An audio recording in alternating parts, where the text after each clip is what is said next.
மதிலுக்கு இஸ்ரவேல் வார்த்தைக்காக வந்து அழைக்கும்படியாக கேட்கணும். நம்ம கரங்களை தட்டி இஸ்ரவேல் வரவேற்கிறோம். ஹல்லேலூயா, ஹல்லேலூயா.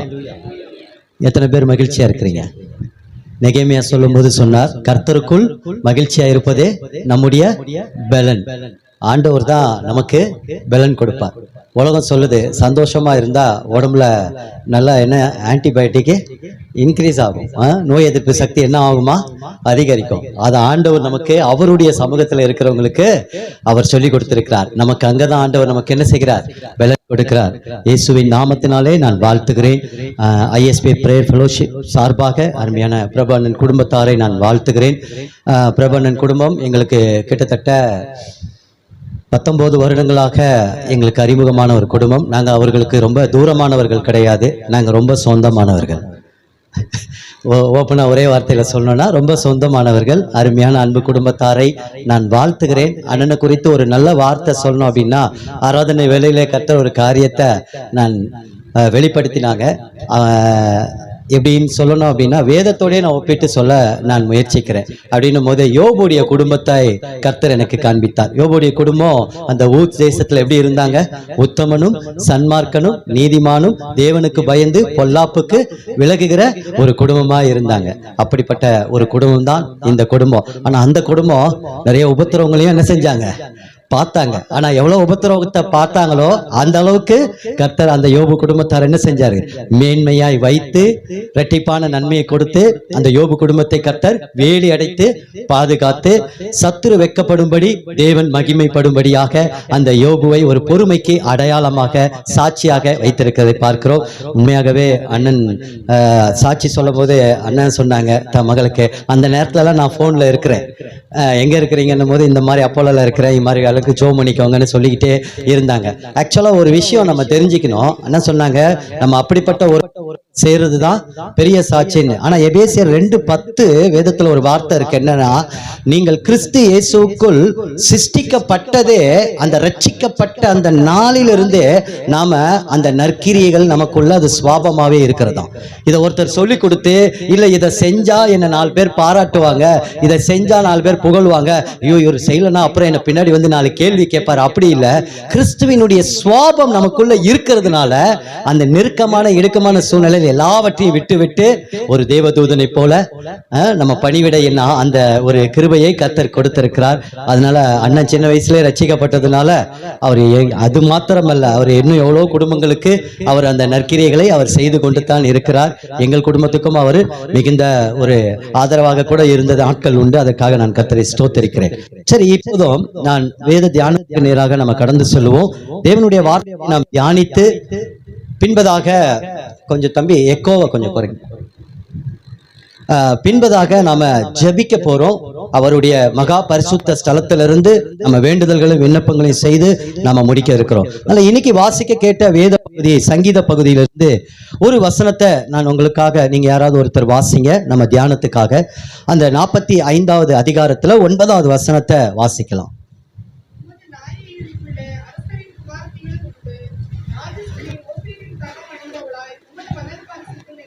நிற்கிறாள். கண்களை மூடுவோமா?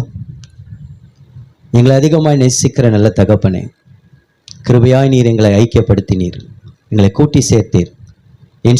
இன்சூரன்ஸ் துறை ஆண்டவரே, இந்த நிறுவன பணியின் சார்பாக இந்த சென்னை கோட்டத்தில் இந்த நாளில் அருமையான சகோதரருடைய இல்லத்தில் நாங்கள் உம்மை ஆராதிக்க, உம்மை துதிக்க, விடுதலையோடு எங்களை அர்ப்பணிக்க, உயிரோட்டம் உள்ள சாட்சியை கேட்க, கர்த்தர் நடத்தி வந்த பாதைகளை சகோதரன் மூலியமாய் கேட்க செய்தீரப்பா. இப்போது உம்முடைய அப்பம் ஆண்டவரே, உம்முடைய அப்பம் எங்களுக்கு ஆகாரம் ஆண்டவரே, அது ஆவிக்குரிய ஆகாரம் ஆண்டவரே, அதை பிட்டு ஆண்டவரே இப்போது எங்களோடு கூட நீர் பேச போகிறதற்காக உமக்கு ஸ்தோத்திரம் ஆண்டவரே. அப்பா, எங்களை மறைத்து நீர் வெளிப்பட போகிறதற்காக உமக்கு ஸ்தோத்திரம். உம்முடைய கரத்தில் அர்ப்பணிக்கிறோம் இயேசுவின் மூலம் பிதாவே, ஆமென், ஆமென். இந்த வேத வசனத்தை, இந்த சங்கீதம் ஒரு மிக முக்கியமான ஒரு சங்கீதம். இந்த வேத சங்கீதத்துல எல்லாமே அடங்கி இருக்கிறது. 1000 வருட அரசாட்சி முதற்கொண்டு வரப்போகிற அந்த ராஜ்யத்தை குறித்த எல்லா வெளிச்சமே இந்த சங்கீதம் 45ல அடங்கி இருக்கிறது. நீங்கள் பொறுமையாக அதை நீங்கள் வாசித்து பாருங்கள். அப்போ தாவீது எத்தனையோ சங்கீதங்கள்ல எவ்வளோ காரியங்களை எழுதியிருக்கிறார். ஆனால் இந்த சங்கீதம் ஒரு விசேஷித்தமானது. ஏனென்று சொன்னால், இயேசுவை மேசியாவாக இந்த சங்கீதம் சுட்டி காட்டுகிறதா இருக்கிறது. இந்த நம்ம வாசிக்க கேட்ட ஒரு வேத பகுதியிலிருந்து இன்னைக்கு தியானத்தோடைய தலைப்பு என்று சொன்னால், வலது பக்கத்திலே நிற்கிற ஒரு ஆசீர்வாதம். வலது பக்கத்திலே நிற்கிற ஒரு ஆசீர்வாதம். இந்த இடத்துல சொல்லப்பட்டிருக்கிறது ஓப்பிரி தங்கம். ஒரு ராஜஸ்திரியை குறித்து சொல்லப்பட்டிருக்கிறது. வலது பரிசத்திலே அவள் நிற்பாள் என்று சொல்லப்பட்டிருக்கிறது. அப்ப வலது பரிசத்திலே நிற்கிறது யார் கூட நிற்கிறார்கள்? ராஜா கூட, ராணி வலது பரிசத்திலே நிற்கிறதை அடையாளப்படுத்துகிறதை நம்ம பார்க்கிறோம். என கண்பானவர்களே, இந்த ஓப்பிரி தங்கம் எதை அடையாளப்படுத்துகிறது என்று சொன்னால், ஓப்பிரி தங்கம் என்பது டிவைன் நேச்சர், தேவனுடைய ஒரு குணாதிசயத்தை அங்கு காண்பிக்கிறது. அதே போல ராஜஸ்திரி எதை குறிக்கிறது என்று சொன்னால், ராஜாவுடைய பக்கத்தில் நிற்கிற ராஜஸ்திரி சபையை குறிக்கிறதா இருக்கிறது. அதே போல வலது பரிசம் என்று சொல்லும்போது இந்த ராஜஸ்திரியா இருக்கிற சபைக்கு கர்த்தர் கொடுத்திருக்கிற ஆளுகை தன்மையை குறிக்கிறது. கர்த்தர் கொடுத்திருக்கிற ஆசீர்வாதத்தை கொடுத்திருக்கிறது. கர்த்தர் கொடுத்திருக்கிற அற்புதங்களை பெற்றுக்கொள்ளுகிற பாக்கியத்தை கொடுத்திருக்கிறது. இந்த ராஜா நம்முடைய கர்த்தராகிய இயேசு கிறிஸ்துவை குறிக்கிறதா இருக்கிறது. அல்லேலூயா, ஹல்லேலூயா. இப்படிப்பட்ட இந்த சிந்தையோடு கூட நாம் இந்த தியானத்துக்குள்ளே கடந்து போகிறோம். அப்ப சபையாகிய நீங்களும் நானும் இன்னைக்கு கர்த்தர் தெரிந்து கொண்டிருக்கிறார். கர்த்தர் நம்மளை எதற்காக அழைத்திருக்கிறார் என்று சொன்னால், ஒரு விடயத்தை இந்த அதிகாரத்திலே தியானத்திலே கண்டுபிடிக்கிறோம். அவருடைய இயேசு கிறிஸ்துவுடைய தேவனுடைய வலது பரிசத்திலே நிற்கிற ஒரு பாக்கியத்தை நீங்களும் நானும் பெற்றுக்கொண்டிருக்கிறோம். ஹல்லேலூயா. கொஞ்சம் கர்த்தருடைய வார்த்தையை நம்ம சந்தோஷமா கேட்கணும். ஆமென். எவ்வளவு ஒரு பெரிய பாக்கியம் பாருங்க. அது நம்முடைய படிப்பு, நம்முடைய தகுதி, ஒருவேளை நம்முடைய ஜாதி, நம்முடைய குடும்ப பின்னணி, இப்படி பல காரியம், அழகு, திறமை, ஒருவேளை நம்முடைய காசு, இதெல்லாம் பார்த்து அல்ல, உலக தோற்றத்திற்கு முன்னதாகவே கிறிஸ்து இயேசுவுக்குள்ளாக ஆண்டவர் ஒரு தீர்மானித்து நம்மளை அழைத்து பிதாவினுடைய வலது பரிசத்தில் நிற்கிற ஒரு பாக்கியத்தை நீங்களும் நானும் பெற்றுக்கொண்டு இருக்கிறோம். ஹல்லேலூயா. இதுதாங்க பாக்கியம். இந்த வேத வசனம் சொல்லுகிறது, அவர்கள் ராஜஸ்திரி ஓப்பிரின் தங்கம் அணிந்தவளாய் உமது வலது பரிசத்தில் நிற்கிறார். அப்படின்னா என்னன்னா, தேவனுடைய ஒரு சுவாபத்தை, குமாரனுடைய ஒரு சாயலை நாம் பெற்றுக்கொண்டு நாம் நிற்கக்கூடிய காரியம் எங்க? அவருடைய சிங்காசனத்தில், அவருடைய வலது பரிசத்தில் நிற்கிற ஒரு ஸ்லாக்கியத்தை தான் கர்த்தர் அவருடைய கிருபையை இரத்தத்தினாலே நம்மை சம்பாதித்திருக்கிறார். ஹல்லேலூயா. இதை நீங்க என்னைக்குமே மனதில் வைத்துக் கொள்ளுங்க. அப்போ பாருங்களேன், அப்போ இந்த ஒரு காரியத்தை பார்க்கும்போது நான் ஒரு யோசித்தேன். இன்னைக்கு எத்தனையோ பேர், இன்னைக்கு வாலிபர்கள் ஆகட்டும், பெரியவங்களாகட்டும், எத்தனையோ பேர் ஒரு சினிமா ஆக்டர்ஸை பார்க்கும்போது, ஒரு வாலிபர்கள் இல்லைன்னா பெரிய பெரிய ஆட்களோடு கூட பழகும் போது என்ன செய்வாங்கன்னா, ஒரு செல்ஃபி எடுத்துப்பாங்க. இப்போ அந்த செல்ஃபி எடுத்துட்டு அவங்களோட போட்டோ எடுத்துட்டு அவங்க வீட்டில் என்ன செய்வாங்க? மாட்டி வைப்பாங்க. இல்லைன்னா சில பேர் என்ன செய்வாங்கன்னா, ஃபேஸ்புக்கில் போட்டு எனக்கு இவ்வளோ பெரிய ஆளை தெரியும், இவங்களாம் எனக்கு அறிமுகமானவங்க அப்படின்னு சொல்லி அங்கே வீடுகளை மாட்டி வைப்பாங்க. ஆனால் இன்னைக்கு சபையே, இன்னைக்கு கர்த்தர் நம்மை தெரிந்து கொண்டு நம்மளை அழைத்ததுடைய நோக்கம் என்னன்னா, மனிதர்களுக்கு மத்தியில, பெரிய பெரிய மனிதர்களுக்கு மத்தியில நம்ம நின்று பெருமை பாராட்டுவதற்கல்ல, பிதாவாகிய தேவனோடு கூட இயேசுவின் வலது பரிசத்தில் நிற்கிற ஒரு பாக்கியத்தை கர்த்தர் நமக்கு கொடுத்திருக்கிறார். ஹல்லேலூயா, ஹல்லேலூயா. இன்னைக்கு திருமணம் ஆகும்போது ஆண் பெண் எல்லாருக்கும், நம்ம திருமணமானவங்க தான், அந்த ஏஜுக்குள்ளே நம்மளை அப்படியே கொஞ்சம் ட்ராவல் பண்ணி பார்ப்போம். எனக்கு 28 வயசு ஆகுது, இப்போ உங்களுக்கும் 28 வயசு ஆகுது. அண்ணன்மாருங்க, அக்கா மாருங்களாம் அப்படியே கொஞ்சம் பேக்கில் வாங்கலேன். அந்த திருமணம் ஆகும்போது ஒரு விதமான பயம் நம்மளை பிடிக்கும். இப்போ புதுசாக யாராவது திருமணத்துக்கு ஆயத்தமாக இருந்தீங்கன்னா உங்களுக்கு தெரியும், ஒரு பயம் இருக்கும். ஒரு என்னதான் நம்ம கிறிஸ்தவ குடும்பத்தில் என்னதான் நமக்காக நிறைய பேர் ஜெபிப்பாங்க, ஆனால் ஒரு விதமான பயம் இருக்கும். என்னன்னா, அத்தனை பேருடைய கண்களுக்கு முன்னாக நம்ம போய் நிற்கணும். ஃபர்ஸ்ட் டைமா எல்லாரும் நம்மளை பார்ப்பாங்க, வாழ்த்த சொல்லுவாங்க, ஃபர்ஸ்ட் டைமா அங்கே நிற்கணும். அது மாத்திரம் இல்லை, பார்த்தீங்கன்னா திருமணம் நல்லபடியாக என்ன செய்யணும், எந்த இடைஞ்சலும் இல்லாமல் நடந்து முடியணும். அதுக்கப்புறம் ஒரு பயம் இருக்கும். என்னன்னா, திருமணத்துக்கு அப்புறம் என் கணவன் எப்படி இருப்பாரு, என் மனைவி எப்படி இருப்பாங்க, நான் போற குடும்பத்துல மாமியார், மருமகள், நாத்தனார், இப்படி எத்தனையோ உறவுகள் இருக்கு. இத்தனை பேருக்கும் எங்களுக்கு எப்படி இருப்பாங்க, ஒரு ஃபியர் இருக்குமா இருக்காதா, ஒரு பயம் இருக்குமா இருக்காதா? நான் எதுக்காக இதை சொல்றேன் அப்படின்னு சொன்னா, நம்ம எத்தனை நாள் வாழ்ந்துருவோம் இந்த திருமண வாழ்க்கையில? 30 வயசுல ஒரு திருமணம் ஆகுது அப்படின்னு சொன்னா 50 வருஷம் வாழ்ந்துருமா, 40 வருஷம் வாழ்ந்துருவோம். இதான திருமண வாழ்க்கை. அப்ப எதுக்காக இதை நான் சொல்றேன் அப்படின்னா, எனக்கு அன்பானவர்களே, கொஞ்ச நாள் வாழக்கூடிய இந்த திருமண வாழ்க்கைக்கே நாம் அதை ஆரம்பிக்கும் போது ஒரு விதமான பயம் இருக்கும்போது, நித்தியமாய் அவருடைய சமூகத்திலே நாம் இருக்கும்படியாக, அந்த வலது பாரிசத்திலே அவரோடு கூட நாம் ஆளுகை செய்யும்படியாக தேவன் நம்மை அழைத்திருக்கிறார். அப்போ நம்ம எவ்வளவு ஒரு பயத்தோடு, நம்ம எவ்வளவு ஒரு ஆயத்தத்தோடு, நம்ம எவ்வளவு ஒரு பரிசுத்தத்தோடு இருக்க வேண்டும் என்பதை நாம் கவனத்தில் கொள்வது நல்லது. ஹல்லேலூயா, அப்போ ராஜஸ்ரீ என்கிற இந்த உறவை நாம் ஒவ்வொரு நாளும் நம்மை இந்த உலகத்தினால கரைபடாதபடி நம்மை காத்து கொள்ள வேண்டும். அதற்காக தான் நான் உங்களோடு கூட நான் ஷேர் பண்ணேன். அப்போ கர்த்தர் நம்மளை ஜெயிக்கும்படியாக ஆண்டவர் நம்மளை அழைத்து வந்திருக்கிறார். அல்லேலூயா. ஜெயம் கொண்டு அவர் பிதாவினுடைய வலது பரிசத்துல இருக்கிறபடினாலே நாம் யாரு ஜெயம் கொள்ளுகிறானோ அவர்களும் அந்த சிங்காசனத்தில் அவருடைய வலது பரிசத்துல இருக்கிற ஒரு பாக்கியத்தை கொடுத்திருக்கிறார். நல்ல பாட்டு, எனக்குலாம் அந்த பாட்டு பாட வரல, ஆனால் அதை பாட்டை கேட்கும் போது என் ஆவி அப்படியே துள்ளும். அந்த மண்ணுக்காக நான் மாணிக்கத்தை விட்டுடுவேனோ. இப்போ அந்த பாட்டை பாடினா என் ஆவி அப்படியே பயங்கர உற்சாகம் ஆயிடும். அதனால பாருங்க, அப்படிப்பட்ட பரிசுத்தவான்கள் எப்படிப்பட்ட பாடலை பாடியிருக்காங்கன்னு சொன்னா, நமக்கு வலது பரிசத்தில் நிற்கிற ஒரு பாக்கியத்தை கர்த்தர் கொடுத்திருக்கிறார். அதனால நாம் ஜெயம் கொள்ளுகிறவர்களா இருக்க வேண்டும். அப்ப நம்முடைய வாழ்க்கையில எப்படி ஜெயம் எடுப்போம் அப்படின்னு சொன்னா, ஜெயம் கொள்ளுகிறவன் எல்லாவற்றையும் சுதந்திரித்துக் கொள்ளுகிறான் என்று எழுதியிருக்கிறது. என கண்பானவர்களே, நாமளை ஜெயிக்கும்படியாய் கர்த்தர் அழைத்திருக்கிறார். அந்த ஜெயிக்கிறவர்கள் நிற்கிற இடம் என்ன? பிதாவினுடைய குமாரன் இருக்கிற அந்த வலது பரிசத்தில் இருக்கிற ஒரு பாக்கியத்தை கர்த்தர் நமக்கு கொடுத்திருக்கிறார். இன்னைக்கு அதை தான் நம்ம தியானித்துக் கொண்டு இருக்கிறோம். அந்த ஒரு ஆளுகையை கர்த்தர் நமக்கு கொடுத்திருக்கிறார்.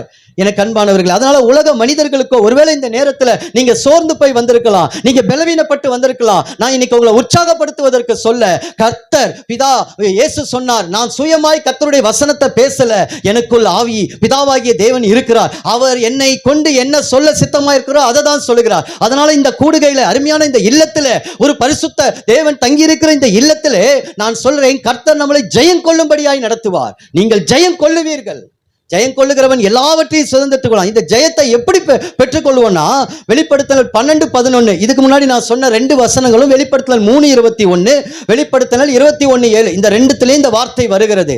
ஆனா வெளிப்படுத்தல் 12:11 தான் சொல்லுகிறது, ஒரு வார்த்தை வருகிறது, ஆட்டுக்குட்டியானவருடைய இரத்தத்தினாலும் சாட்சியின் வசனத்தினாலும் நாம் என்ன செஞ்சுமா? அவனை ஜெயித்தோம். இந்த உலகத்தை ஜெயிக்கும். நம்முடைய விசுவாசம் இந்த உலகத்தை ஜெயிக்கும்னா, அப்ப இந்த உலகம்னா பிசாசினுடைய கிரியைகள். அவன் நம்முடைய பரிசுத்தத்தை கெடுக்க வருவான், நம்முடைய நீதியை கெடுக்க வருவான், நம்முடைய ஊழியத்தை கெடுக்க வருவான், நம்முடைய குடும்பத்துல சமாதானத்தை கெடுக்க வருவான், சந்தோஷத்தை கெடுக்க வருவான். எதுக்கு கர்த்தர் ஒரு மனிதனை அபிஷேகம் பண்ணுகிறார் என்றால், அந்த அனாயிண்டிங் சத்ருவின் வல்லமைகளை முறியடிக்கும். ஒருவேளை குடும்பத்துல வராதா? பெரியவங்க சொன்னாங்க, வீட்டுக்கு வீடு வாசப்படி. புரிந்து கொள்ளுங்க, வீட்டுக்கு வீடு வாசப்படி. ஆனா கர்த்தர் சொன்னார், நானே வாசன்னாரு. என் வழியாய் ஒருவன் உட்பிரவேசித்தால் உள்ளும் புறவும் கண்டு மேய்ச்சலை கண்டுடுவான். ஜெபத்தோடு, தேவனை சார்ந்து, தேவனோடு அவர் சொல்லுகிற அந்த சித்தத்தை இந்த உலகத்தில் நம்ம செய்ய ஒவ்வொரு நாளும் முயற்சித்து அர்ப்பணித்து நம்ம செயல்படும் போது நம்ம ஜெயிக்கிறவர்களாய் கர்த்தர் நாட்டுகிறார். இன்னைக்கு இந்த வருடம் துவங்கி 9 மாசத்துல வந்திருக்கிறோம். நம்ம கரங்களை தூக்கி ஆண்டவர் சொல்லுவோமா, ஆண்டவர் இந்த நாள் வரைக்கும் என்னை ஜெயிக்கிறவனாய் வைத்ததுக்காக கர்த்தரை ஸ்தோத்திரிப்போமா? என்னுடைய ஊழியத்தை ஜெயிக்கிறதுக்காக கர்த்தரை ஸ்தோத்திரிக்கிறேன். என் குடும்பத்துல ஒரு மனத்தை கொண்டு வந்து, ஆண்டவரே, பிசாசு எத்தனையோ சின்ன சின்ன பிரச்சனைகள், இன்னைக்கு பெரிய பெரிய பிரிவினைகள் எல்லாம் பாத்தீங்கன்னா சின்ன பிரச்சனையில தான் என்ன செஞ்சிருக்கு, விவாகரத்து வரைக்கும் போயிருக்கு. கர்த்தர் எங்களை எவ்வளவு பிரச்சனைகளுக்கு மத்தியில இன்னைக்கு நாங்க குடும்பமா வாழ்றோம், நிக்கிறோம். நாங்க பிரிந்து போல கர்த்தருடைய ஊழியத்தை செய்றோம். நாம் எல்லாம் ஜெயிக்க பிறந்தவர்கள். நம்முடைய விசுவாசம் இந்த உலகத்தை ஜெயிக்கும். ஹல்லேலூயா, ஹல்லேலூயா. ராஜஸ்திரீ அவர் இயேசுவுடைய வலது பரிசத்தில் நிற்கும்படியாக கர்த்தர் நம்மளை அழைத்திருக்கிறார். அப்போ இந்த வலது பரிசத்துடைய ஆசீர்வாதங்களை நான் வேகமாக உங்களுக்கு 3 காரியங்களை கர்த்தர் எனக்கு சொல்லி நான் முடிக்க விரும்புகிறேன். அப்போ ராஜஸ்திரீ ராஜாவினுடைய வலது பரிசத்தில் நிற்கிறார். அதனால் நமக்கு கிடைக்கக்கூடிய ஒரு 3 ஆசீர்வாதம் எடுத்துக்கோங்க, இல்ல ஒரு 3 நன்மைகள் நீங்க எடுத்துக்கோங்க, இல்ல இந்த 3 காரியத்தை ஆண்டவர் எனக்குள் செயல்படுத்துகிறார் என்று சொல்லி நீங்கள் எப்படி எவ்விதமாக எடுத்துக்கொண்டாலும் இந்த 3 காரியங்களை நிச்சயமாய் ராஜஸ்திரீக்கு கர்த்தர் கொடுக்கிறவராய் இருக்கிறார். ஹல்லேலூயா. சபையாய் இருக்கிற நமக்கு இந்த 3 நன்மைகளை கர்த்தர் கொடுப்பார். கொடுத்திருந்தா இன்னும் அதிகமாக கொடுக்க அவர் வல்லவராய் இருக்கிறார். முதல் காரியம் பாருங்க, முதல் காரியம், அவருடைய வலது பரிசத்துல இருக்கிற சபைக்கு கர்த்தர் கொடுக்கிற முதல் காரியம், சங்கீதம் 16:11 யாராவது ஒருத்தர் நல்ல மைக்ல சத்தமா வாசிங்களேன். எனக்கு தெரியப்படுத்துவீர். உம்முடைய சமூகத்தில் பரிபூர்ண ஆனந்தமும் உம்முடைய வலது பாரிசத்தில் நித்திய பேரின்பமும் உண்டு. அப்ப பாருங்க, இவ்வளவு ஒரு அருமையான வார்த்தையை தாவீது உபயோகிக்கிறார் பாருங்க. ஜீவ மார்க்கத்தை எனக்கு தெரியப்படுத்துகிறீர். இங்கே அவருடைய வலது பரிசத்துல நிற்கிற சபைக்கு கர்த்தர் கொடுக்கிற ஒரு ஆசீர்வாதம். முதல் காரியம் என்ன? பரிபூரண ஆனந்தம். அதுக்கு அடுத்து என்ன சொல்றாரு? நித்திய பேரின்பத்தை ஆண்டவர் கொடுக்கிறவரா இருக்கிறார். அப்ப பாருங்க, ஜார்ஜ் முல்லர் என்கிற ஒரு தேவ மனிதன் நம்ம அறிந்திருக்கிறோம். அந்த மனிதன் ஒரு கூற்றை சொல்லுகிறார். எப்படி அப்படின்னு சொன்னா, அவர் இன்னைக்கு ஊழியத்துல சக்சஸ் பண்ணது, அவருடைய ஊழியர்கள் எல்லைகள்லாம் பெரிது, அதை நம்ம அப்புறம் பார்க்கலாம். கர்த்தருக்கு சித்தமான அடுத்த கூடுகையில் ஜார்ஜ் முல்லரை குறித்து கூட நம்ம மிஷனரி தாட்ஸை யாராவது சகோதரிமார்கள் எடுத்து நம்ம அதை தியானித்து பார்க்கலாம். ஆனால் அவர் சொன்ன ஒரு காரியம் என்னன்னா, ஒவ்வொரு நாளும் நாம் ஜெயிக்கும்படியாக கர்த்தர் நடத்துகிறார். அப்ப அவர் சொன்னார், நான் இவ்வளவு தூரம் கிறிஸ்துவுக்குள்ள இந்த ஊழியம் வளர்ந்து கட்டப்பட்டதுக்கு காரணம் என்னன்னா, அவருடைய பரிபூர்ண ஆனந்தத்தையும் நித்திய பேரின்பத்தையும் அதிகாலை வேளையில் அவருடைய சமூகத்தை நான் தரிசிக்காமல் நான் வெளியே வரவே மாட்டேன். இன்னைக்கு எத்தனை பேருக்கு அந்த அனுபவம் உண்டு? இன்னைக்கு நம்ம வாழ்க்கையில பிரச்சனையை கேட்டா பெரிய மளிகை லிஸ்ட் மாதிரி நம்ம சொல்லுகிறோம். ஆனா நம்ம ஊழியத்துல ஆண்டவரோடு இருந்த நெருங்கி ஜீவிக்கிற காரியத்துல சக்சஸ் சொன்னா நம்ம எவ்வளவு பேர் சொல்லுவோம்? சொல்ல மாட்டோம். ஏன் அப்படின்னு சொன்னா, அநேக நேரத்துல நாம தவறுகிற காரியம், காலையிலே அவருடைய அந்த பேரின்பத்தையும் பேரானந்தத்தை யாரு பெற்றுக் கொள்கிறார்களோ அந்த அதிகாலையில எழுந்து அந்த பாக்கியத்தை பெற்றுக்கொள்ளுகிறவர்களுக்கு கர்த்தர் வல்லமையை சத்துவத்தையும் கொடுக்கிறவராயிருக்கார். அதான் ஜார்ஜ் முல்லர் சொன்ன அந்த வார்த்தை. அதுதான் என் இருதயத்தை அது அதிகமாக என்னை பாதித்தது. காலையில எழுந்து அவருடைய சமூகத்துல ஒரு வசனம் வாசித்தா கூட, ஒரு வசனத்தை தியானிச்சா கூட அதுல இருக்கிற அந்த சந்தோஷத்தை, கர்த்தர் கொடுக்கிற அந்த பரிபூர்ண ஆனந்தத்தை, அந்த ஒரு முத்தை எடுக்கணும்னா எவ்வளவு ஆழம் போகணும்.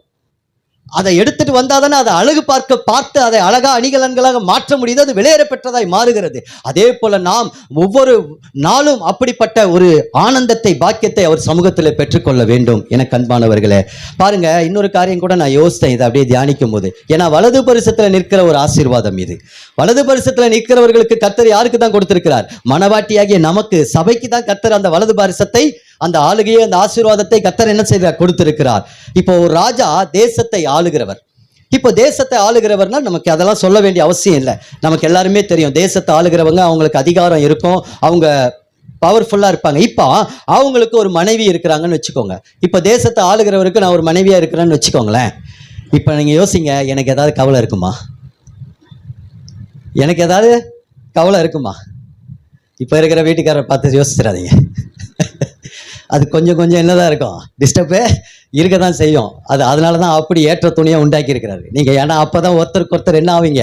ஃப்ளெக்சிபிள் ஆவீங்க. யாரும் கம்ஃபர்ட் கிடையாது. ஆதாமுக்கு ஏவாள் கம்ஃபர்ட் கிடையாது. அதுக்கு அப்படிதான் ஆண்டவரே சிஸ்டமே வச்சிருக்கிறாரு.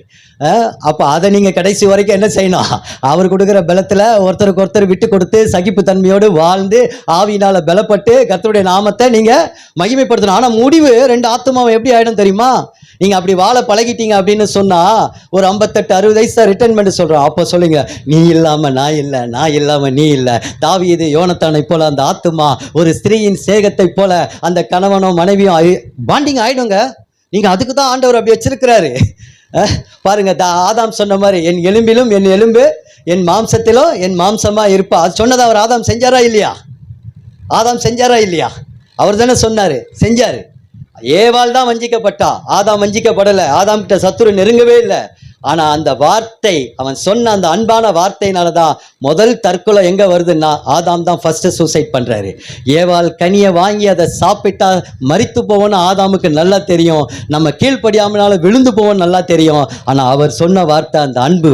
ஆனா அந்த அன்பையே ஆயுதமாக பயன்படுத்தி தேவனுடைய அன்பு நம்ம இன்னைக்கு இந்த உலகத்துல கிறிஸ்துவின் மூலமாய் நம்மை சந்தித்து இருக்கிறது. அல்லேலூயா.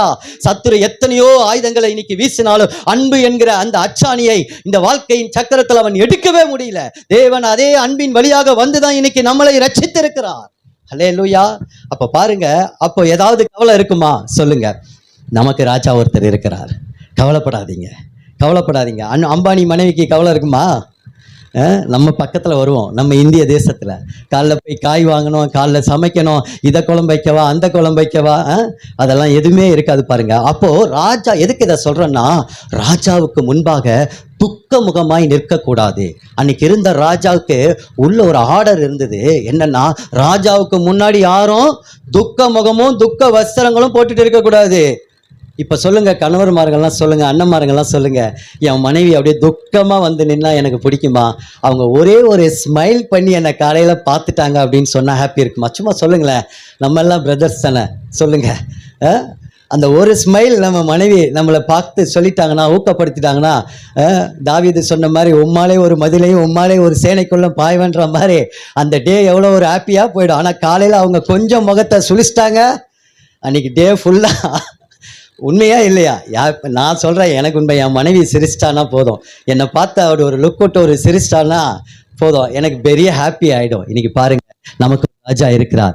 அப்போ பாருங்க, நாம இன்னைக்கு ஆனாலும் கூட நெகேமியா ராஜாவுக்கு முன்பாக கொஞ்சம் டிஃப்ரெண்டா போனாரு. எப்படி போனாரு? துக்கமாய் அவர் கடந்து போனார். ஆனா ராஜாவுடைய கண்களில் நெகேமியாவுக்கு என்ன செய்தது? உதவி கிடைத்தது. எனக்கு அன்பானவர்களே, அழுந்து புலம்புவதற்கல்ல, துக்க முகமாய் நீ அல்ல. ஆமா, ஒருவேளை நீங்க இப்படி சொல்றீங்களே பிரதர், எப்படி பிரதர் நாங்க துக்க முகமா இருக்க முடியும்? என் பிரச்சனை எனக்கு தெரியும். ஆனந்தா என்ன சொல்லுவாங்க, என் பிரச்சனை உங்களுக்கு வீட்டுக்கு வந்தாதான் தெரியும், கரண்ட் இல்லாம ஒரு நாள் இருந்து பாருங்க, அப்போதான் தெரியும் அப்படின்னு. பாருங்க, அவருடைய சூழ்நிலை அப்படி. ஒவ்வொருத்தருக்கும் ஒவ்வொரு பிரச்சனையோட இருக்கிறோம், சூழ்நிலை இருக்கு. எப்படி துக்கமா இருக்க முடியும்? வெளியே வந்தா ஏதோ உங்களோட வந்தா கொஞ்சம் நான் சிரிச்சுக்கிறேன், ஒரு கல்யாண வீட்டுக்கு வந்தா கொஞ்சம் நல்லா சந்தோஷமா இருக்கிறேன், கொஞ்சம் நல்ல புது ட்ரெஸ் எல்லாம் போட்டுக்கிறேன்ல, அதனால கொஞ்சம் எனக்கு ஒரு ஹாப்பி, ஏன்னா என்ன நானே ரீஸ்டோர் பண்ற மாதிரி அது ஒரு ஃபீல், பவுடர் எல்லாம் போட்டுக்கிறேன்ல. ஆனா நீங்க வீட்டுக்கு வந்தாதான் தெரியும், நான் துக்கமாயிடுவேன். இப்போ ஏதோ பிரேயர் மீட்டிங்லாம் நடக்குது, அதனால இங்க ஒரு மன மகிழ்ச்சியா இருக்கு. போன பிறகு போய் பாருங்க இங்க எப்படி இருக்கும்னு, எல்லாரும் ஒரு மூலையில செல்போனை வச்சுட்டு உட்காந்துட்டு இருப்போம்.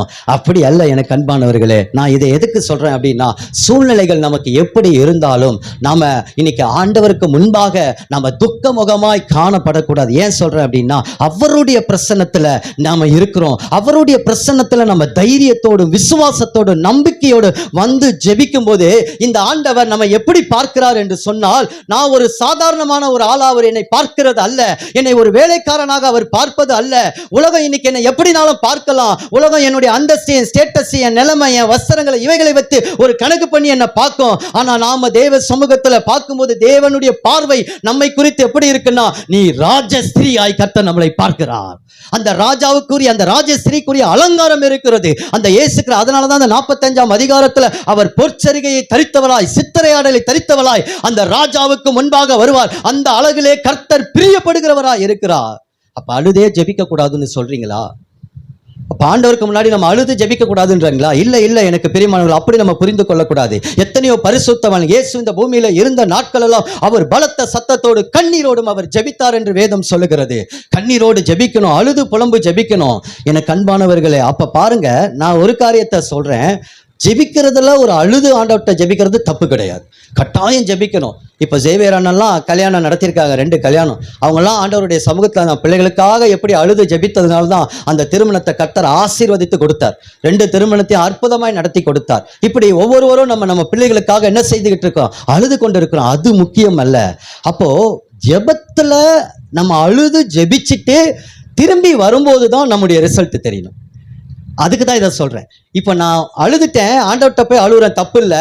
அண்ணால அழுதுதான் ஜெபம் பண்ணாங்க, எசேக்கியால் ஆலயத்தில் அழுதுதான் ஜெபம் பண்ணாங்க, நிறைய பேர் அழுது வேதத்தில் ஜெபம் பண்ணவங்க இருக்கிறாங்க, அழுது கண்ணீரோடு ஜெபிச்சிருக்கிறாங்க, எத்தனையோ பரிசுத்தவான்கள். ஆனா அழுது ஜெபித்துட்டு தேவ சமூகத்திலிருந்து வரும்போது தைரியமா வரணும். எப்படி வரணும்? தைரியமா வரணும். ஒரு ஊழியத்தை முடிச்சுட்டு வரும்போது துக்கமா வரக்கூடாது. ஒரு ஊழியத்தை முடிச்சுட்டு வரும்போது சிங்கத்தை போல தைரியமா வரணும். தேவ சமூகத்துல ஜெபிக்கிற தேவ பிள்ளைகளே, நீங்க தேவ சமூகத்துல உபவாசித்து அழுது ஜெபிக்கிறவங்கன்னா வெளியே வரும்போது எப்படி வரணும்னா, ஒரு சிங்கத்தை போல நீங்கள் தைரியமாய் வரணும். அதை தான் ஆண்டவர் விரும்புகிறார். அதை தான் வேதம் சொல்லுகிறது. 1 யோவான் 5:14, எதையாகிலும் அவருடைய சித்தத்தின்படி நம்ம வேண்டியதை கேட்டா அந்த ஜெபத்திற்கு அவர் நம்மளுக்கு பதில் கொடுத்தார் என்பதே அவரை குறித்திருக்கிற தைரியம். அந்த தைரியம் நமக்கு வரணும். சர்ச்சுக்கு போயிட்டு வருவாங்க, துக்கமாவே திரும்பி வருவாங்க. அப்படி அல்ல. ராஜ ஸ்ரீ அவருடைய வலது பரிசத்தில் இருக்கிறவர்களுக்கு அவருடைய சமூகத்தில் பேர் ஆனந்தத்தையும் பேர் இன்பத்தையும் தருவார். நான் வரும்போது ரொம்ப டயர்டாக தான் வருவேன் எப்பயும். இது என்னுடைய அனுபவம். எப்பயுமே நான் ஊழியத்தை முடிச்சுட்டு அந்த வேலை இந்த வேலை சும்மாவே இருக்க மாட்டேன், ஏதாவது செய்வேன். ஆனால் ஜெபம் பண்ணி அந்த ப்ரேயர் மீட்டிங் ஆரம்பித்து அந்த ஆராதனை வேலையில் நான் வந்த பிறகு பார்த்தீங்க அப்படின்னா, நான் அப்படியே ஃபுல் எனர்ஜெட்டிக் ஆகிடுவேன், ஃபுல் பவர் ஆயிடுவேன். அதுவும் இப்போ நான் செய்தி கொடுத்துட்டு இருக்கிறேன், நான் செய்தி கேட்குற நேரத்தில் அதை முடிச்சுட்டேன், அந்த வார்த்தை எனக்குள்ள போயிடுச்சு, கிடைச்சிருச்சு அப்படின்னு சொன்னா இன்னொரு ப்ரேயர் மீட்டிங் நடத்தக்கூடாதான்ற எண்ணத்தோடு நான் உட்காந்துருப்பேன். முடிஞ்சிருச்சு, என் ஆத்மாவே சொல்லிட்டாங்க, ஓடுவோம் அப்படின்ற எண்ணம் இருக்காது. இதாங்க தேவ சமூகத்தில் இருக்கிற பேர் ஆனந்தமும் பேரின்பம். இதை எத்தனை பேர் ரிசீவ் பண்ணுறீங்க? இன்னைக்கு எமில் ஜெபசனிங் அண்ணா ஆகட்டும், எத்தனையோ பேர் பரிசுத்தவான்கள் ஆகட்டும், அவங்கெல்லாம் ஏன் 80 வயசுல கூட ஓட்டத்தை ஓடினாங்க அப்படின்னு. ஜார்ஜ் முல்லெல்லாம் 80 வயசுக்கு மேலே 17 மிஷினரி பயணங்களை செய்திருக்கிறாரா? ஏன்? பேரின்பம். பேரானந்தம், அந்த கர்த்தருக்குள்ள இருக்கிற அந்த சந்தோஷம், அந்த மகிழ்ச்சி. எனக்கு அன்பானவர்களே, இன்னைக்கு ஒரு வசனம் கூட அழகா இருக்கு. என்னது? கேளுங்கள் அப்பொழுது உங்கள் சந்தோஷம் நிறைவாய் இருக்கும்படி பெற்றுக்கொள்ளுவீர்கள். இந்த வார்த்தையோட ஆழம் உங்களுக்கு புரியுதா? கேட்கறது நம்ம வேலை. அதை அழுது கேளுங்க, புலம்பி கேளுங்க, எது எப்படினாலும் ஆண்டவர்ட்ட நம்ம கேட்கலாம். ஆனா கேளுங்கள் அப்பொழுது உங்கள் சந்தோஷம் நிறைவாய் இருக்கும்படி பெற்றுக்கொள்ளுங்க. அப்புறம் என்ன அர்த்தம்? கேட்க உடனே ஆண்டவர் நமக்கு பதில் கொடுத்த உடனே நம்மளை சும்மா வெறுமையா அனுப்ப மாட்டார் அவர் சமூகத்துல. அதுக்கு பதில் கொடுத்துட்டு நான் உங்களுக்கு அதை நிச்சயமாய் செய்வேன் என்ற அந்த சந்தோஷத்தை கொடுத்து அனுப்பார். அதனாலதான் அந்த சந்தோஷத்தை பெற்றுக்கொண்டோம் என்று விசுவாசிங்க. தருவார், தந்துட்டார், நாளைக்கு தந்துருவார், நாளென்ன தந்துருவார். சில விஷயம் உடனே கொடுத்துருவார், சில விஷயம் தாமதித்துதான் கொடுப்பார், கட்டாயம் தருவார். அப்ப அப்படிப்பட்ட விசுவாச அறிக்கை வெளிப்படும். நீங்க ஜெபத்துல தரித்திருக்கும் போது அவர் உங்களுக்கு கொடுத்துட்டார் என்பதை எப்படி வரும்னா உங்க வாயின் அறிக்கையினால நீங்க வெளிப்படுத்துவீங்க. ஆமீன், ஆமீன். ரெண்டாவது, ராஜஸ்திரியோடைய ரெண்டாவது காரியம் பாத்தீங்க அப்படின்னு சொன்னா வாசிக்கலாம். 1 ராஜாக்கள் 10ஆம் அதிகாரம் 8ஆம் வசனம்.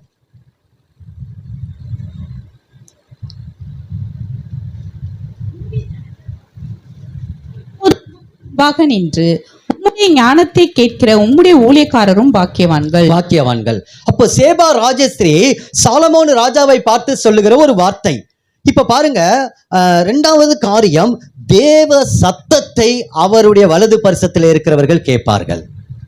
தேவ சத்தம் கேட்கணும், தேவ சத்தம் கேட்கணும். தேவ சத்தம் கேட்காத தேவ சமூகம் நமக்கு பிரயோஜனம் இல்லை. தேவ சமூகத்துல வந்துட்டு எனக்கு தேவ சத்தமே கேட்கல, இன்னைக்கு ஆண்டவருடைய வார்த்தையை எனக்கு ஒன்றும் உணர்த்தல, ஆண்டவருடைய வார்த்தையினால நான் குணப்படுத்தப்படல, ஆண்டவர் என்னோடு பேசல அப்படின்னு சொன்னா அந்த சமூகத்துல இருந்து என்ன பிரயோஜனம்? அதுக்கு ஒரு அரசியல் கூட்டத்தில் இருந்துட்டு வந்துடலாம், இல்லை எல்ஐசி மீட்டிங்ல இருந்துட்டு வந்துடலாம். எல்ஐசி மீட்டிங் போனா கூட பிசினஸ் டூல்ஸ் கிடைக்கும், கட்டாயம் கிடைக்கும், ஒரு கீ கிடைக்கும். அதை வச்சு எப்படியாவது ஒரு 5 லட்சம் 10 லட்சம் சில நேரம் கிளிக் ஆச்சுன்னா 1 கோடி கூட என்ன செய்யலாம்? பிசினஸ் அடையலாம். அதே போல தேவனுடைய சமூகத்தில் வரும்போது இங்க சொல்லுகிறார், ராஜாவே உம்முடைய ஞானத்தை கேட்கிற ஜனங்கள் பாக்கியம் உள்ளவர்கள்.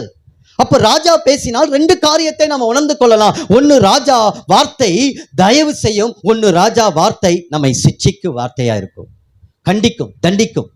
அப்ப பாருங்க, ஒரு வழக்க ராஜாவின் இடத்துல நீங்க கொண்டு போய் விசாரித்தீங்கன்னா அவர் 2 காரியம் செய்வார். 1 விசாரித்து, 1 அதுக்கு தயவு பாராட்டுவார், இன்னொன்னு என்ன செய்வாரு?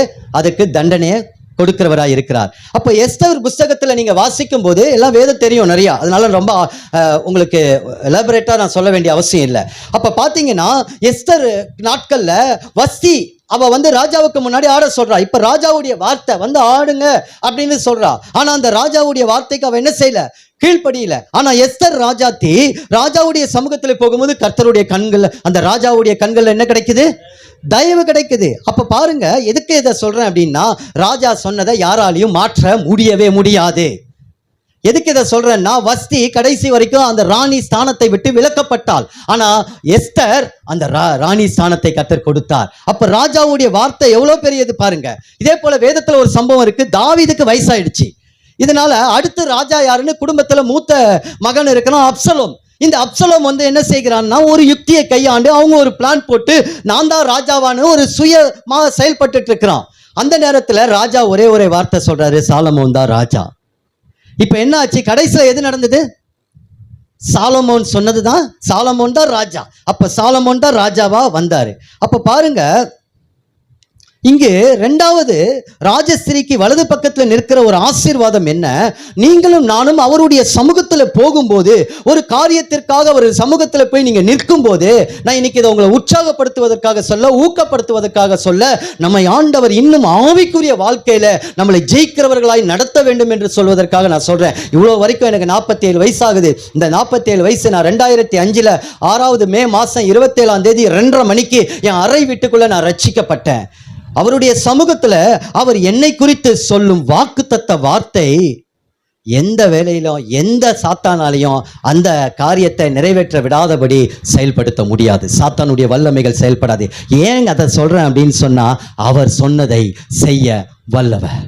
இன்னைக்கு நீங்க வேதத்துல எல்லாரையும் எடுத்துக்கோங்க, கர்த்தர் ஒரு வார்த்தையை அவங்களுக்கு சொல்லியிருப்பார். அவருடைய சமூகத்துல போகும்போது திட்டமாய் சொல்லுவார், அது தெளிவாய் சொல்லுவார், அது தேவனுடைய வார்த்தை தான் சொல்லுவார். இன்னைக்கு கூட இந்த கூடுகைக்கு வரும்போது கர்த்தர் என்கிட்ட சொன்ன திட்டமான வார்த்தை என்ன தெரியுமா?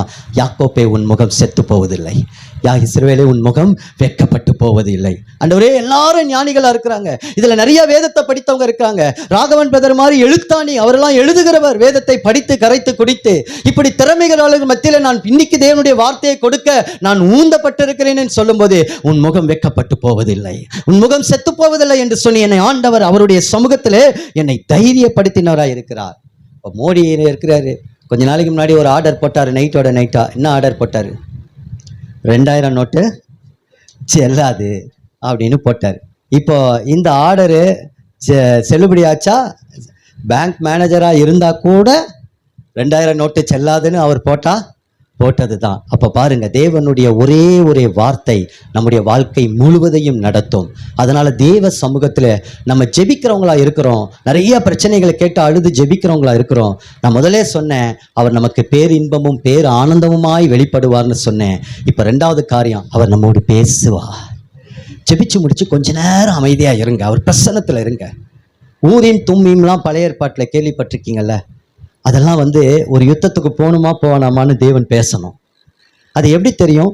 ஒரு வேத அறிஞர் அதை இவ்விதமாக சொல்கிறார். அங்கே 9 கற்கள் இருக்கும் ஆசாரியனுடைய இதில், மார்பகத்தில். ஒவ்வொரு லைட்டில் அந்த வெளிச்சம் வருமா. கருப்பு வந்ததுன்னா அதுக்கு ஒரு அர்த்தம், வெள்ளை வந்ததுன்னா அதுக்கு ஒரு அர்த்தம், மஞ்சள் வந்ததுன்னா ஒரு அர்த்தம்.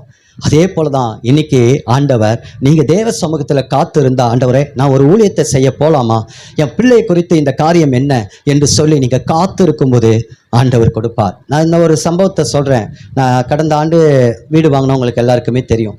பல கெட்ட சொப்பனங்கள்னால சில நேரங்களில் அலக்களித்துட்டு இருந்தேன். ஏன்னா ஒரு வீடை வாங்கிட்டு நான் வாழணும்ல, வாழ்றது பிடிக்காதுல ஒருத்தனுக்கு.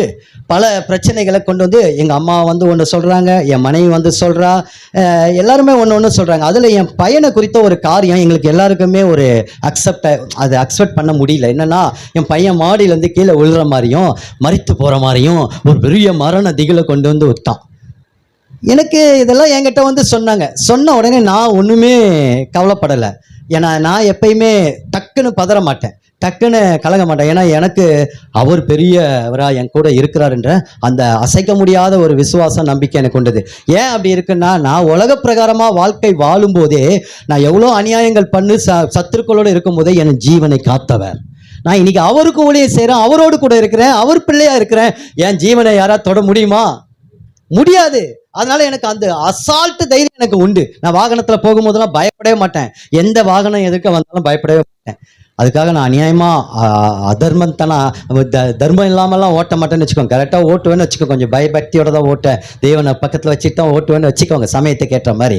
அப்போ சொல்லும்போது நான் தேவ சமூகத்தில் முட்டி போட்டேன். அவங்க காலையில் சொல்லிட்டு அப்படி போயிட்டாங்க. இது அப்படியே ரிங்காரம் விட்டுக்கிட்டே இருக்கு.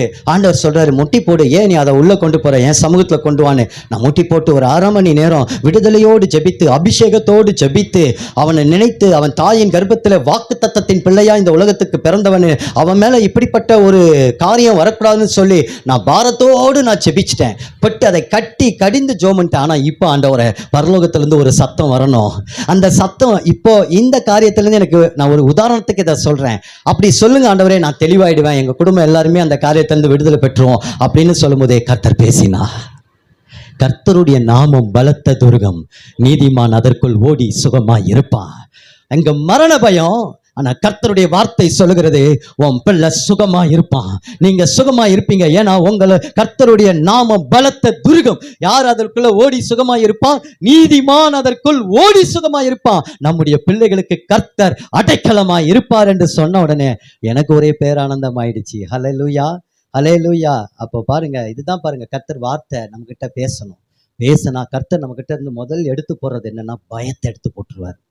எதிர்காலத்தை குறித்து, பிள்ளைகளை குறித்து, எந்த குறித்து பயத்தை எடுத்து போட்டுருவார். நம்ம பிள்ளைங்க நல்லா இருப்பாங்க. கர்த்தருடைய வார்த்தைன்னு சொல்லுவோம், சந்ததியின் மேலும் சந்தானத்தின் மேலும் என் ஆவியையும் என் ஆசீர்வாதத்தையும் ஊற்றுவேன். நான் சில நேரங்களில் பிள்ளைகளை திட்டுவேன், மனசாரெல்லாம் திட்ட மாட்டேன். என் மகளை திட்டிட்டு நான் என்ன தெரியுமா சொல்லுவேன்? பாப்பா, ஒன்றை நான் திட்டவே இல்லை, பாப்பா ஒன்றை நான் திட்டவே இல்லை, ஒன்றை நான் மனசார எதுவுமே சொல்லலை. நான் உனக்குள்ள இருந்து ஒரு மதீனம் என்கிற ஒரு கிரியை வெளிப்படுதுல, அதை தான் பாப்பா திட்டினேன்.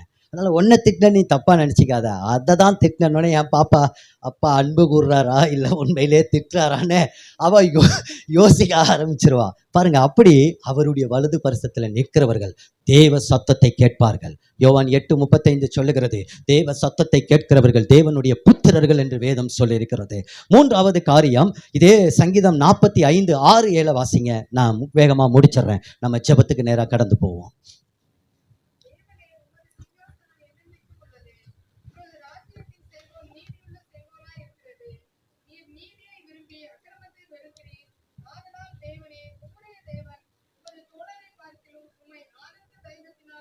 அபிஷேகம் பண்ணினீர். ஒரு காரியத்தை இந்த இடத்துல சபையாரே நாம் தெரிந்து கொள்ள வேண்டும்.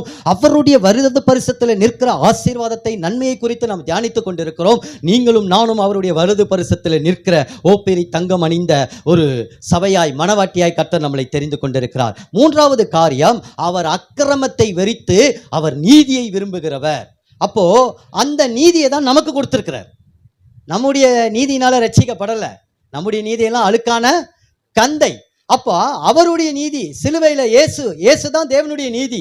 அந்த நீதி அவர் கொடுத்ததுனால, அந்த நீதியை நம்ம விசுவாசிக்கிறதுனால இப்ப நம்ம நீதிமானா மாற்றப்பட்டிருக்கிறோம். இப்ப நீதிமானுக்குரிய ஒரு பூரணத்துக்கு நேரம் நம்ம என்ன செஞ்சிட்டு இருக்கோம்? கடந்து போய் கொண்டு இருக்கிறோம். அப்போ கர்த்தர் நமக்கு வலது பரிசத்தில் நிற்கிறதுக்கு ஆசீர்வாதம்னா, உங்களுக்கும் எனக்கும் இந்த வேலையில வந்திருக்கிற இந்த மத்தியான வேலையில நீதி செய்கிற தேவன். ஹல்லேலூயா, ஹல்லேலூயா. அப்ப யாருக்கு நீதி செய்வார்? எனக்கு என் பிள்ளைங்க ஒரு கஷ்டத்தோடு வந்திருக்கும் போது, ஒரு துக்கத்தோடு வந்திருக்கும் போது, ஒரு வேதனையோடு வந்திருக்கும் போது, பாருங்க அங்கு கர்த்தர் என்ன செய்வாராம்?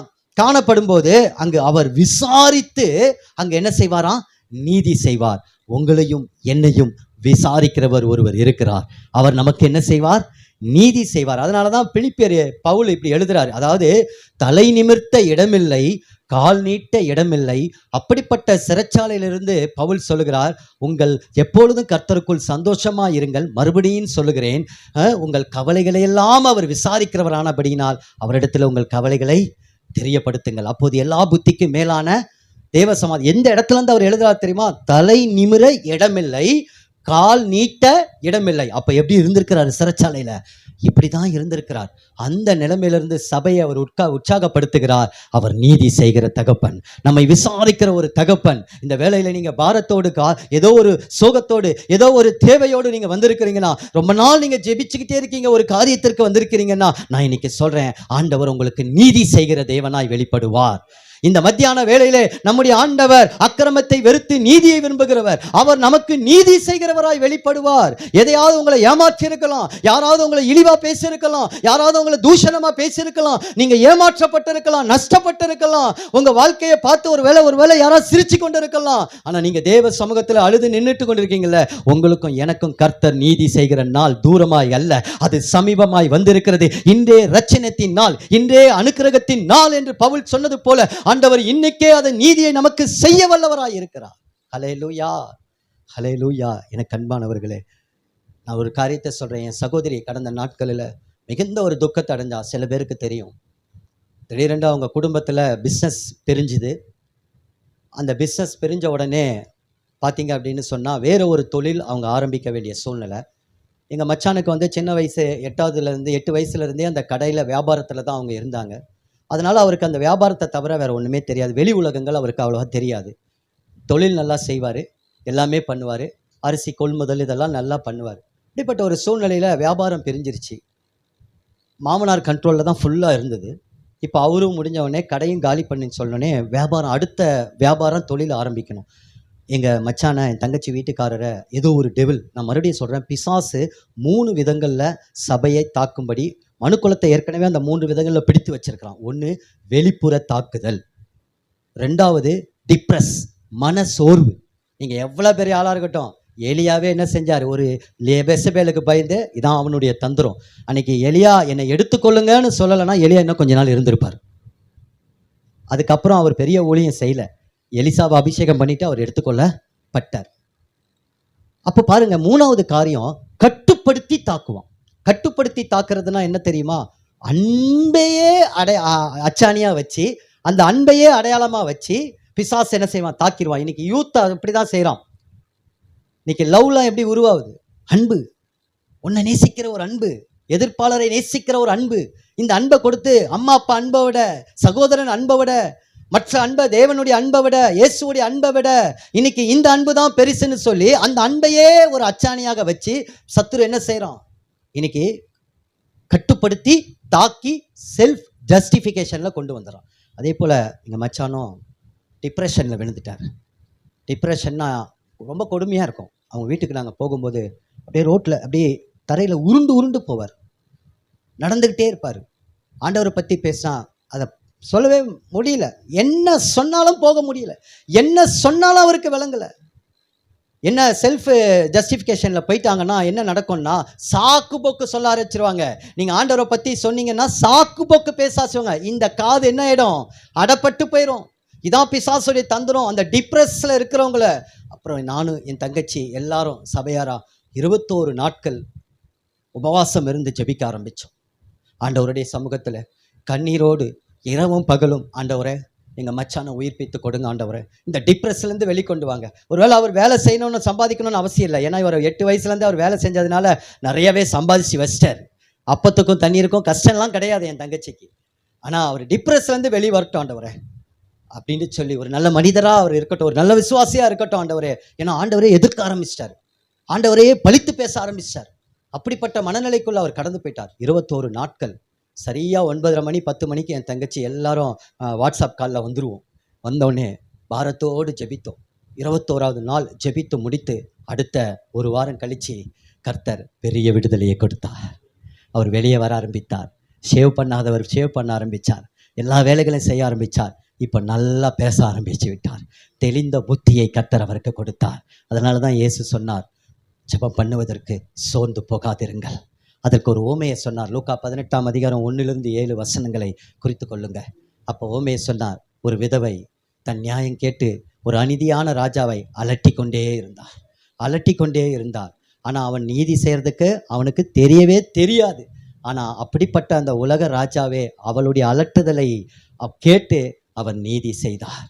இன்னைக்கு ஆண்டவர் நம்ம இரவும் பகலும் தங்கமை நோக்கி கூப்பிடுகிறவர்களுடைய காரியத்தில் அவர் நியாயம் செய்யாமல் இருப்பாரோ, நமக்கு நியாயம் செய்வார். சீக்கிரமாய் கர்த்தர் நம்முடைய நீதியை வெளிச்சத்தை போலவும் பட்ட பகலை போலவும் விளங்க செய்வார். இன்னைக்கு நீங்கள் என்ன காரியத்தோடு வந்திருந்தாலும் நான் இன்னைக்கு சொல்கிறேன், நீதி செய்யும்படியாக வெளிப்படுவார். இன்னைக்கு ராஜஸ்திரியாய் அவருடைய வலது பரிசத்தில் நிற்கிற ஒரு ஆசீர்வாதத்தை 3 பார்த்தோம். முதல் காரியம் என்ன, அவருடைய சமூகத்தில் பேர் இன்பமும் பேர் ஆனந்தமும் அவர் நமக்கு கொடுப்பார். அந்த கேளுங்கள், அப்பொழுது உங்கள் சந்தோஷத்தை அவர் நிறைவாய் கொடுக்கிற ஆண்டவராய் இருக்கிறார். 2வது காரியம் நம்ம என்ன பார்த்தோம், யாரா சொல்லுங்க, அவருடைய சமூகத்தில் 2வது என்ன சொல்லுங்க,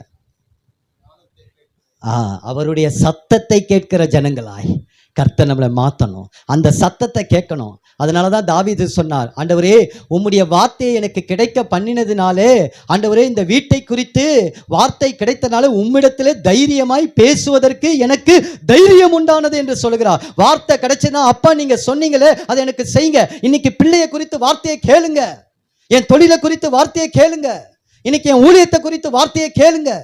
நான் ரட்சிக்கப்பட்ட போது ஆண்டவர் எனக்கு சொன்ன வார்த்தை என்ன தெரியுமா, பயப்படாதே உனக்கு சமாதானம், நீ சாவது இல்லை என்று சொன்னார். நான் சாவை கண்டு பயப்படுறதே கிடையாது. ஹல்லேலூயா. ஏன்னா கர்த்தர் சொன்னார் நீ சாவது இல்லை என்று சொன்னார், பயப்படாதே என்று சொன்னார். ஒவ்வொரு காரியத்தையும் அவருடைய வார்த்தையோடு நீங்க செயல்படுத்தி பாருங்க.